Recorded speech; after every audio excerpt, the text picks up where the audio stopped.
喺個爆字出現之前，我哋所認識嘅最勁嘅字就係勁。冇字勁得過勁㗎啦！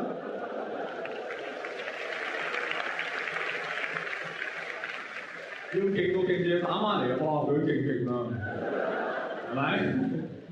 而家唔係啦，而家我哋唔係話人勁，我哋話佢好爆，係咪？哇！佢勁好笑人咯，佢笑爆嘴啊！爆shit！魚死啦！魚死啦！唔係魚死，落爆。我老雲路，你冇咁笑我喎，我響你樽喎，唔係響樽，爆樽，大家都識㗎嚇。響樽有咩問題啊？太有文學味道啊，太多幻想嘅空間，係咪？響喎，有幾響？又響，又響，係咪？嗱，我響你樽㗎，砰砰砰！你樣衰咧，我爆你樽啦！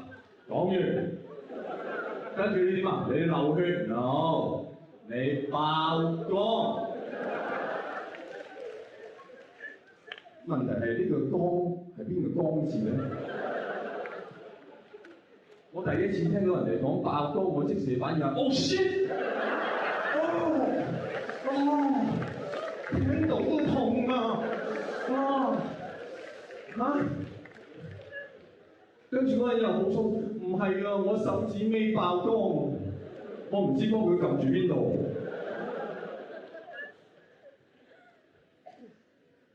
當然大家知道啊，最勁嘅用法就係我今年我聽到，我同我朋友行街新年嘅時候，有個麻甩佬經過我身邊，當時佢大大聲就講啦：好，新年流流可賀佢爆馬攬。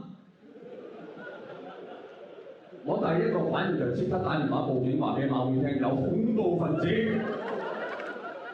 我朋友拉住我，唔係啊，唔係嗰啲馬攬啊，呢啲馬攬係冇馬㗎，係淨係得雞嘅啫。啲咩農場嚟呢啲？怪嘅。原來爆馬攬到位即係幫襯妓院，但係你搞清楚。